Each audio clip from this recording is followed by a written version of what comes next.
Hello students, আজকে আমরা রায়োমার্টিনের রায়োমার্টিন প্রশ্নবিচিত্রা 1 থেকে 6 পর্যন্ত স্কুলের সমস্ত শর্ট কোশ্চেনগুলো আলোচনা করব। তো চলো ভিডিওটা শুরু করা যাক। দেখো, 1 নম্বর স্কুলে আছে, প্রথমেই আছে 1-এর দাগে সঠিক উত্তরটি নির্বাচন করো। আচ্ছা, কোন স্তর দিয়ে জেট প্লেন চলাচল করে? সঠিক উত্তরটি হবে স্ট্র্যাটোস্ফিয়ার। বৃষ্টিপাতে পরিমাপ করা যন্ত্রের নাম হচ্ছে রেনগজ। কখন পশ্চিমী ঝঞ্ঝা হয়? শীতকালে। নবীন পলি আর খাদার কি? 4 নম্বর হচ্ছে খাদার হলো নবীন পলিমাটি। 5 নম্বর, শ্বাসমূলে ঠেসমূল দেখা যায় সুন্দরী গাছে। গুজরাটে গির অরণ্য কি জন্য বিখ্যাত? কোন পশুর জন্য? সেটি হচ্ছে সিংহ। আন্টার্কটিকার জীবন্ত আগ্নেয়গিরি হলো মাউন্ট এরেবাস। তারপর তোমার 2 নম্বরে আছে পৃথিবীর শীতলতম অর্থাৎ শীতলতম স্থান, এটি জনবসতিহীন, এটি হলো আন্টার্কটিকা। সমুদ্রপৃষ্ঠ থেকে ভূমির উচ্চতা বাড়ার সঙ্গে সঙ্গে উষ্ণতা কী হয়? কমতে থাকে। আর কোন উদ্ভিদ থেকে রেসার প্রিন্ট পাওয়া যায়? সর্পগন্ধা। তারপর 4 নম্বর আছে 1972 সালে বন্যপ্রাণী সংরক্ষণ আইন চালু হয়। আচ্ছা, এরপর তোমার পেজ নাম্বার 2, স্কুল নাম্বার 2 আর কি। তো 1-এর দাগে আছে পৃথিবীর দ্বিতীয় বৃহত্তম মহাদেশ কোনটা? এটি হচ্ছে আফ্রিকা। বায়ুর আর্দ্রতা মাপার যন্ত্রের নাম হাইগ্রোমিটার। পৃথিবীর সর্বাধিক বৃষ্টিবহুল স্থান হলো মৌসিনরাম। ব্যাসাল্ট শিলা গঠিত অঞ্চলে কেমন মাটি দেখা যায়? কালো মাটি। বিশ্ব অরণ্য দিবস কোন দিন পালিত হয়? 21শে মার্চ। বন্যপ্রাণী সংরক্ষণ আইন কত সালে চালু হয়? 1972 সালে। পৃথিবীর দীর্ঘতম হিমবাহ হচ্ছে সিয়াচেন। আর 2 নম্বর হচ্ছে দার্জিলিং জেলার মংপুতে সিংকোনা পাওয়া যায়। আচ্ছা, তারপর 3-এর দাগের আছে বিবৃতিটি শুদ্ধ না অশুদ্ধ? আচ্ছা, ভারতকে বলা হয় ক্রান্তীয় মৌসুমী জলবায়ুর দেশ, এটি কিন্তু সত্য, মানে শুদ্ধ আর কি, ঠিক। 4 নম্বর আছে ভারতের কোন রাজ্যে উট ও ময়ূরের জন্য বিখ্যাত? কোন রাজ্য? সঠিক উত্তরটি হবে রাজস্থান। এবার দেখো 3 নম্বর স্কুল, ট্রপোস্ফিয়ারের উচ্চতা বৃদ্ধির সঙ্গে উষ্ণতা কি হয়? কমে। বায়ুপ্রবাহের দিক পরিমাপক যন্ত্রটি হলো বাত পতাকা। 3 নম্বর আছে সমুদ্রের কাছাকাছি অঞ্চলে জলবায়ু কেমন? সমভাবাপন্ন। আর প্রাচীন পলিমাটিকে কি বলে? ভাঙর। নবীনটা হচ্ছে খাদা আর প্রাচীন হচ্ছে ভাঙর। শ্বাসমূল কিসে কেমন উদ্ভিদে দেখা যায়? লবণাম্ব উদ্ভিদে। জলদাপাড়া অভয়ারণ্য কোথায় অবস্থিত? পশ্চিমবঙ্গে। তারপর আছে তোমার অতি সংক্ষিপ্ত 2-এর 1 হচ্ছে কুমেরু মহাদেশের জীবন্ত আগ্নেয়গিরির নাম কি? Mount Erebus. আর 2 নম্বর আছে ভারতের জলবায়ু কি প্রকৃতির? ক্রান্তীয় মৌসুমী। তারপর দেখো 3 নম্বর আছে স্বাভাবিক উদ্ভিদের সংজ্ঞা দাও।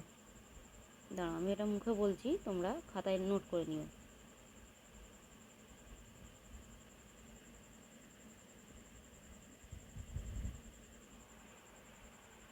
স্বাভাবিক উদ্ভিদ হচ্ছে তোমার মানুষের চেষ্টা ছাড়া শুধুমাত্র প্রকৃতির ওপর নির্ভর করে স্বাভাবিকভাবে জন্মানো ও বৃদ্ধি পাওয়া গাছপালাকে স্বাভাবিক উদ্ভিদ বলে। আরেকবার বলছি, মিলিয়ে নাও। মানুষের চেষ্টা ছাড়া শুধুমাত্র প্রকৃতির ওপর নির্ভর করে স্বাভাবিকভাবে জন্মানো ও বৃদ্ধি পাওয়া গাছপালাকে স্বাভাবিক উদ্ভিদ বলে। তারপর আছে তোমার সংরক্ষিত অরণ্য কাকে বলে? এটা হচ্ছে যে নির্দিষ্ট অরণ্য উদ্ভিদ, পশু পাখি, পতঙ্গ সকলের অস্তিত্ব রক্ষার জন্যে মানুষের যে নির্দিষ্ট অরণ্যে আর কি উদ্ভিদ, পশু পাখি, পতঙ্গ সকলের অস্তিত্ব রক্ষার জন্য মানুষের হস্তক্ষেপ নিষিদ্ধ, তাকে সংরক্ষিত অরণ্য বা রিজার্ভ ফরেস্ট বলে। যেমন একটা উদাহরণ হচ্ছে গুজরাটের গির অরণ্য। এবার 4 নম্বর স্কুল, বেতার তরঙ্গ 1-এর দাগের 1, বেতার তরঙ্গ প্রতিফলিত হয়ে পৃথিবীতে ফিরে আসে কোন স্তর থেকে? থার্মোস্ফিয়ার।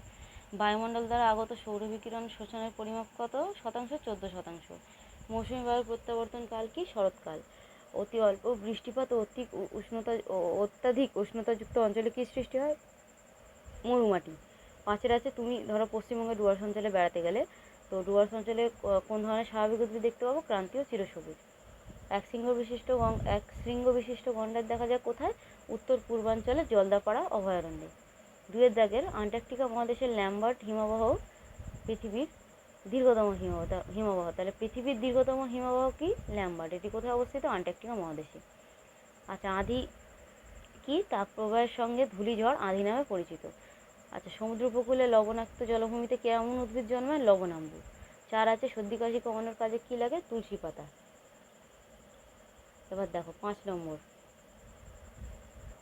আচ্ছা, পৃথিবীতে প্রথম প্রাণের সৃষ্টি হয়েছিল কোথায়? না জলে। বায়ুর চাপ মাপার যন্ত্রের নাম কি? ব্যারোমিটার। আর পশ্চিমবঙ্গের জলবায়ু কেমন? উষ্ণ ও আর্দ্র প্রকৃতির। কালো মাটির অপর নাম কি? রেগুর।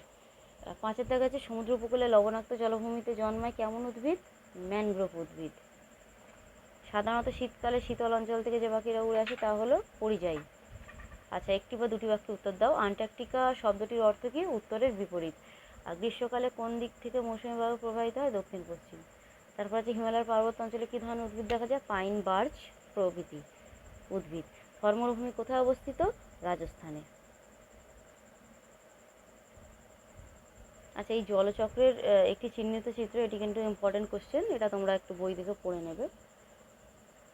ছয়ের দাগের 6 নম্বর স্কুল আছে তোমার। পৃথিবীতে মহাদেশের সংখ্যা কটি? 7টি।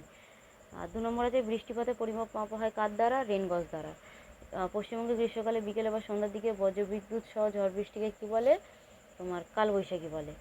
আর লাল মাটিতে কিসের পরিমাণ বেশি? লোহা। ভারতে স্বাভাবিক উদ্ভিদকে কটি ভাগে ভাগ করা যায়? 5টি। ভারতে সিংহ দেখা যায় তোমার গির অরণ্যে।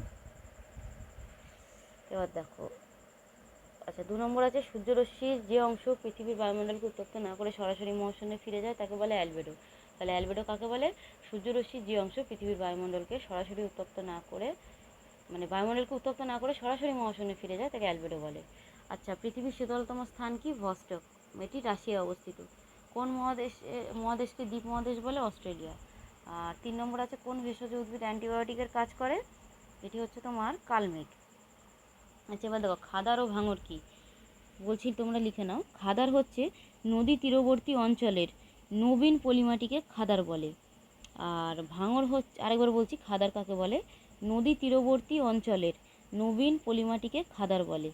আর মনে রাখবে এই মাটি অত্যন্ত উর্বর, এখানে ধান, গম, পাট, তুলো প্রভৃতি চাষ হয়।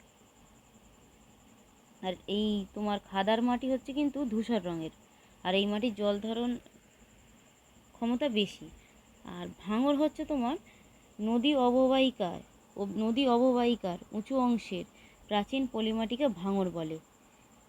এটি কম উর্বর, কিন্তু তাও এখানে ধান, আলু, সরিষা, বিভিন্ন শাকসবজি চাষ হয় এই মাটির। আচ্ছা, ভাঙরের কিন্তু জল ধারণ ক্ষমতা কম। তাহলে আজকে এই 1 থেকে 6 পর্যন্ত, নেক্সট ভিডিওতে আমি 7 থেকে 12 পর্যন্ত সমস্ত শর্ট কোশ্চেন আলোচনা করব।